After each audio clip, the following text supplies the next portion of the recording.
Welcome back. President Trump speaking moments ago before leaving Washington for the NATO summit. The president responding to a potential violation of the ceasefire he brokered yesterday between Iran and Israel, saying both countries violated it. Israel said it would respond forcefully after Iran launched missiles this morning, just hours after President Trump declared the ceasefire is coming. Iran denying that it carried out any attack, though right before the ceasefire went into effect at midnight, Israel said Iranian rockets killed at least 4 people and destroyed buildings in southern Israel. Joining me now is Texas Congressman August Pfluger, chairman of the Republican Study Committee and a member of the Homeland Security Committee.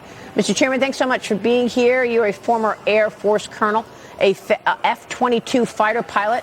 I want to get your take on the incredible move over the weekend, certainly, with the U.S. and those fighter pilots destroying the nuclear sites. But first, give us your sense of this ceasefire that President Trump brokered. Well, thanks for having me on this morning. It's a brilliant move, and the leverage that he created to get to this moment.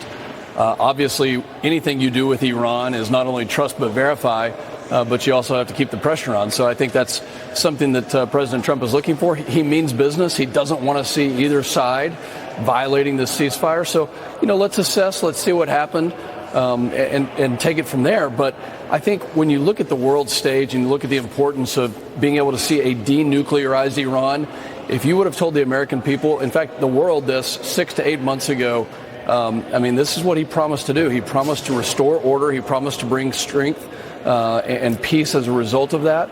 And this is a great day to wake up in the world and know that we are on the way towards peace. We are on the way towards a denuclearized Iran. And I look forward to talking with you about what those airmen did, because it was true bravery. So, how are we supposed to trust that the ceasefire is in place when, when we think Iran may have violated it? President Trump is on Truth Social this morning saying, Israel, don't do it. Don't drop any bombs. You're going to be violating the ceasefire. Was this just the fog of war, or, should we just not trust Iran to keep a promise? Well, no, I don't trust Iran. And we do have to verify for sure. This is why myself and many others in the Republican Study Committee have offered the maximum pressure campaign and legislation, which is to make sure that every aspect, whether it's economic, diplomatic, military, is maximized to keep the pressure on them. But I think, yes, let's take a deep breath and see if it is the fog of war, and we'll know very quickly. And the Israeli approach is to not take things like this lightly. So if they do feel threatened, if the ceasefire was broken, or if Iran strikes back, retaliates, and breaks it in the coming days, we will know very quickly, and that'll put us in a new situation. And I do not think President Trump will take that lightly at all. So what about those stealth bomber pilots? You have to know what they were feeling as they were in the middle of, partly a decoy. And it was incredible discipline, no leaks whatsoever. The Iranians didn't know what happened until our pilots were on their way back. How would you assess what just took place Saturday night? It's an incredible moment for air power to have 125 airplanes join up in the sky at precise timing. We're talking within a minute, plus or minus a minute. Very minimal communications to go in and to carry out a very complex mission where they drop these penetrating weapons. My perspective is I know it from the F-22 side, the aircraft that is there to ensure that no enemy fighters can attack the B-2s, that the B-2s and the bombers can make sure that their weapons get onto the target on time. But I have to say, Secretary Hegseth and General Kane, outstanding leadership on the operational security to not have any leaks, to make this the element of surprise truly happen, not just in Iran, but worldwide. That is quite a feat. But President Trump did something just a couple of months ago. He reinitiated the F-47 program, something that President Biden had canceled. How important this is cannot be understated.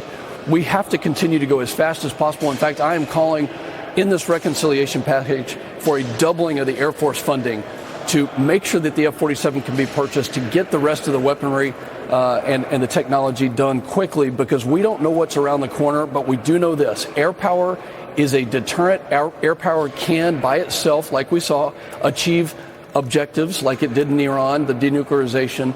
We have to continue to focus on that. And unfortunately, for the past 4 years, Biden completely ignored it. Thankfully, President Trump has reinitiated this, and it started with the F-47, but we have to go further. Yeah, I mean, it's funny because I was looking at the history of various presidents, and you had everybody from George Bush to, Bush 41, 43, Hillary Clinton as Secretary of State, Bill Clinton. Everybody said something about how Iran cannot have a nuclear weapon. And then here, President Obama, everybody, all the last several presidents said it. And here you have President Trump coming in and doing something about it. Here's the president on what took place. Watch this. Iran will never rebuild its nuclear. From there? Absolutely not. That place is under rock. That place is demolished. The B-2 pilots did their job. They did it better than anybody could even imagine. They hit late in the evening. It was dark with no moon, and they hit that target with every one of those things, and that place is gone. Incredible.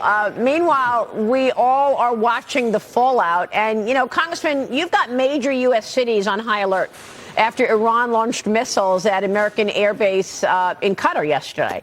So, they're doing whatever they think they could do. A senior Border Patrol source told Fox that more than 1,500 Iranian nationals were caught at the southern border during the Biden administration. Over 700 of them were released into the interior of America. I'll be speaking with White House border czar Tom Homan coming up in the next hour, so we'll get more clarity on this. Tom Homan, of course, overseeing all of this on immigration policy. But, Mr. Chairman, you introduced a bill to keep foreign adversaries and terrorist sympathizers out of America. How can you do it? How will that be successful? Well, first off, you have to actually have a secure border, which we do now because we have a president who's willing to enforce the laws. But this is a question I continue to ask Mayorkas and all the cronies that let millions of people into our country illegally, many of whom we have no idea where they are. But the main question was, do you have people inside the United States that match the terror watch list that we don't know where they are? And the answer to that was yes. And that's what we're really worried about here, is not just the people that were released into the country. Yes, they pose a threat as well. And obviously we've seen that has resulted in attacks inside the country. But what about those that we don't know where they are, that slip through the cracks? And that's the danger of not having a secure border. So, yes, I introduced legislation, but the bigger approach here is working with the administration, working with Mr. Homan, Secretary Noem, and others to go find those people and to make sure that they never can harm the United States, because we know that they have the intent. They have demonstrated that time and again. By the way, Congressman, of course, your district is arguably the best capacity for oil and gas drilling in America. Do you think we will see more of President Trump's agenda as it relates to energy in the second half of the year? I mean, we've been so dominated by geopolitics and the big, beautiful bill. Are you expecting more from the energy part of the agenda to materialize later this year? Well, I am, and thank you for asking that, Maria. And I think it really depends on passing this one big, beautiful bill. We have to get this done on time. We have to give confidence back to the investment environment there. You and I have talked about it. I mean, 65 to 85 really is the range of pricing for oil that we need in order to continue to produce American oil. We don't want Iranian oil. We don't want Venezuelan oil. But I do think that the energy agenda is going to kick back into high gear, and you're going to see manufacturing come back. You're going to see American jobs come back. I mean, all of these things are really contingent on what we do here. Proud to have passed it in the House. Now it's time to get it through the Senate. We want it to come back looking very similar to what we passed. Yeah, well, and you think that'll happen by July 4th? I'm confident. I mean, it's a trust but verify situation, but we certainly are pushing for that. By the way, Congressman, when oil gets down to levels like they are right now, 66, do the oil companies say, forget it, I'm not going to do any drilling? It's too cheap. I'm not making enough money on it. Well, it's not that they're not making enough money. It's the fact that it's not economical. We need it to be 65 to 85. That's really the range that the economy needs. Economical for who? It's to extract the oil, the technology, it takes a certain price. Yeah. Congressman, it's good to see you this morning, sir. Thank you. Thank you. August Pfluger joining us on Capitol Hill. We're staying on the breaking news all morning long. Quick break.